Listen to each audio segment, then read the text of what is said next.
আমি অনন্যা আর বাঙালি রান্নাতে আপনাদের আরও একবার স্বাগতম। আশা করছি আপনারা সবাই অনেক অনেক ভালো আছেন এবং সুস্থ আছেন। আজকের রেসিপি থাকছে কচুর লতি নিয়ে। চলুন দেখে নেওয়া যাক কিভাবে আজকে আমি কচুর লতি রান্না করলাম। কচুর লতি বাজার থেকে কিনে আনার পর আঁশ ছাড়িয়ে কেটে ধুয়ে ভালোভাবে পরিষ্কার করে নিতে হবে। এবার একটি পাত্রে পরিমাণ মতো জল ও নুন দিয়ে সিদ্ধ করে নিতে হবে। বাঙালি বাড়িতে অনেক কিছু রান্নার মধ্যে বেশ জনপ্রিয় কচুরলতি, তবে সব বাড়িতে এটা রান্না করা হয় না। এর কারণ একটাই, কচুরলতি খেলে গলা চুলকায়, কিন্তু সেই সমস্যা বাদ দিলে কচুরলতির অনেক গুণ। এই কচুরলতির মধ্যে প্রচুর পরিমাণে আয়োডিন এবং ভিটামিন বি আছে, যা মস্তিষ্কের পুষ্টিতে ভীষণভাবে সাহায্য করে। কোলেস্টেরলের সমস্যায় যারা ভুগছেন তারা নিয়মিত খেতে পারেন কচুরলতির তরকারি। এটি রক্তে কোলেস্টেরলের মাত্রা কমায়। অনেকের বয়সের সঙ্গে সঙ্গে দৃষ্টিশক্তি কমে আসে, রাত্রে ভালো দেখতে পান না। কচুরলতি নিয়মিত খেলে এই সমস্যাও কমে যায়। কচুরলতি এখন সিদ্ধ হয়ে গেছে, তাই অন্য একটি পাত্রে আমি জল ঝারিয়ে নেব। কচুরলতি রান্না করার জন্য বেশ কিছুটা সর্ষের তেল লাগছে। তেলের মধ্যে ফোড়ন দেব শুকনো লঙ্কা আর কালো জিরে।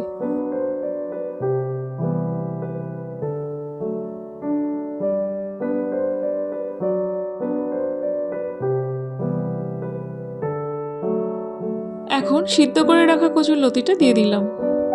বেশ কিছুক্ষণ নাড়াচাড়া করতে হবে কচুরলতিগুলো, কারণ তেলের মধ্যে ভালোভাবে ভেজে নিতে হবে এগুলোকে।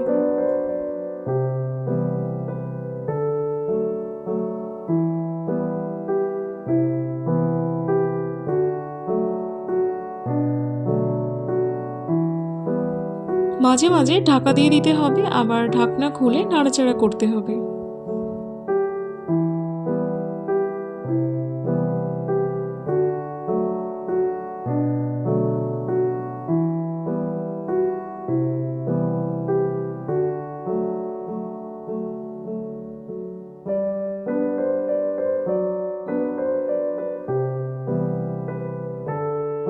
এখন দিয়ে দিচ্ছি স্বাদ অনুযায়ী নুন, হলুদ গুঁড়ো হাফ চামচ আর লঙ্কা গুঁড়ো হাফ চামচ। কচুরলতির সঙ্গে এগুলো ভালো করে মিশিয়ে নিতে হবে।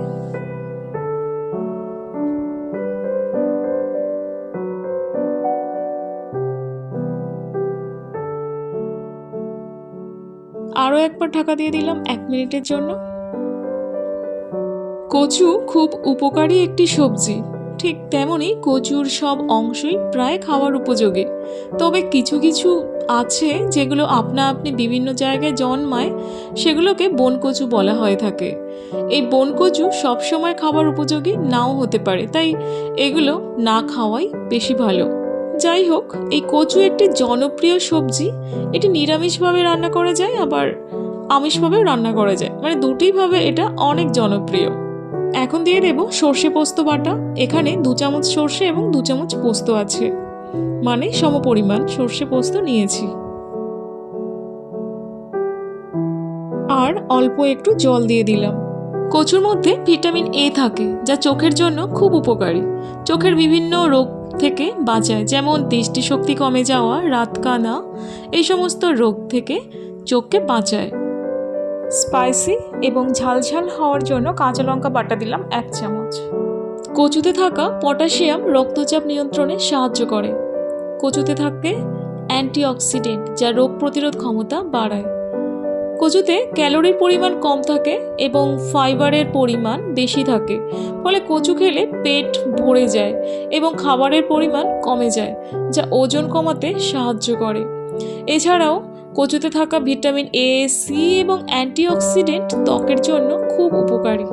এটি ত্বকের বলিরেখা, বয়সের ছাপ, ব্রণের দাগ ইত্যাদি দূর করতে বেশ কার্যকরী। কচুতে থাকা ভিটামিন সি এবং অ্যান্টিঅক্সিডেন্ট চুলের স্বাস্থ্যের জন্য খুব উপকারী। এটি চুল পড়া রোধ করে, চুলের বৃদ্ধি এবং চুলের উজ্জ্বলতা বাড়ায়। এই কচুরলতি কচু গাছের কাণ্ডের নিচের অংশ থেকে সংগ্রহ করা হয়। এই কচুরলতি কচুর মতো একটি সুস্বাদু সবজি, যা বিভিন্নভাবে খাওয়া হয়।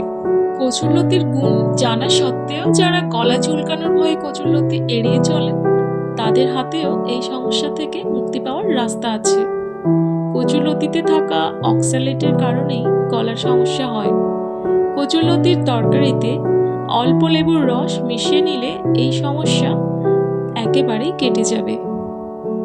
আর যাদের কচুতে অ্যালার্জি রয়েছে তাদের কচু জাতীয় সব কিছু খাবার থেকে দূরে থাকাই ভালো। আজকের রেসিপি এই পর্যন্ত। কেমন হয়েছে অবশ্যই আমাকে কমেন্ট করে জানাতে ভুলবেন না। আর আপনি যদি নতুন হয়ে থাকেন আমার চ্যানেলে, তো প্লিজ চ্যানেলটি সাবস্ক্রাইব করে নেবেন এবং পাশে থাকা বেল আইকন প্রেস করে নেবেন, যাতে আমার নতুন ভিডিও দেওয়ার সাথে সাথে নোটিফিকেশন পৌঁছে যাবে আপনার কাছে। আশা করছি আপনারা সবাই অনেক অনেক ভালো আছেন, সুস্থ আছেন এবং নিজের খেয়াল রাখছেন। ভিডিওটি এতক্ষণ দেখার জন্য অসংখ্য ধন্যবাদ। Thank you.